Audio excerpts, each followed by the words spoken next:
আমি হিজাব পরি বলেন আমি হচ্ছে গে জঙ্গি, যারাই প্রতিবাদ করছে জঙ্গি। হ্যাঁ, ৭১-এর সময় জঙ্গি এক যদি চেহারা অমন হয়, ২৪-এর জঙ্গির চেহারা এরকম হবে। তাহলে আমার ছাত্রের কলার চেপে করলেন কেন আপনারা?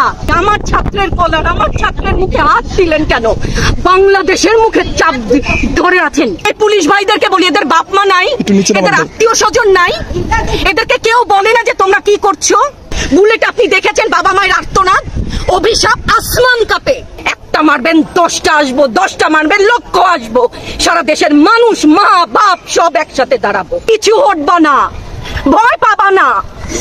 তোমাদের শিক্ষক আমরা লজ্জা পাই, তোমাদের থেকে শিখেছি। মানুষ করার জন্য আমাদের কাছে শিক্ষকদের কাছে পাঠিয়েছিল, কি জবাব দিব?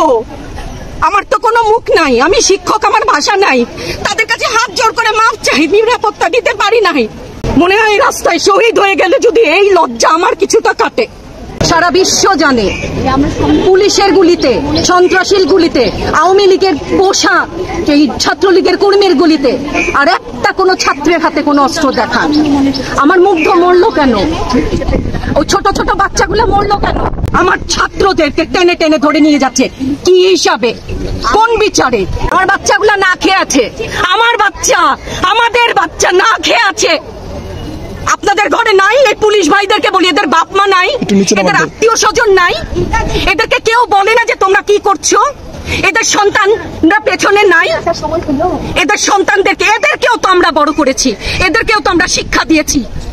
চালানগুলি আমাদের উপরে, আমার শিক্ষকের গায়ে হাত, কত বড় ঔদ্ধত্যপূর্ণ আচরণ। আর হবে না তো, আসেন চালানগুলি তুলে নিয়ে যান, সেই ৭১-এর মতো। তো ২৫শে মার্চের কালো রাত, বুদ্ধিজীবীদের হত্যা শুনেছি, তো এখন দেখছি, আগে শুনেছি এখন দেখছি। বুকগুলো ঝাঁঝরা হয়ে গেছে আমার সন্তানদের। রাবার বুলেট বলবেন, কি বলবেন? এগুলো অস্ত্রের মুখে দাঁড়িয়ে আছে, আমাদের পয়সায় কেনা বুলেটে আমাদের সন্তানদের আপনারা বুলেট ছুটছেন। আর কত? প্রশাসন এবং সরকারের পক্ষ থেকে বলা হচ্ছে যে এই আন্দোলনের ভিতরে তৃতীয় পক্ষ এবং জঙ্গি। আরো বলেন না, আমি হিজাব পরি বলেন আমি হচ্ছে গে জঙ্গি, আরো বলেন না। দল করলেও বা ক্ষতি কি? আমাকে প্রশ্ন, এই বিভেদটা তো সারা জীবন টেনেছে না, তাদেরকে গ্রেফতার করা হয়েছে। গ্রেফতার তো এমনিই করছে, দল করলেই কেন? দল করার এটা স্বীকৃতি দিতে হবে না, দল করলে ক্ষতি কি? অধিকারই তো চাচ্ছি, সাধারণ মানুষের অধিকার চাচ্ছি, ক্ষতি কি?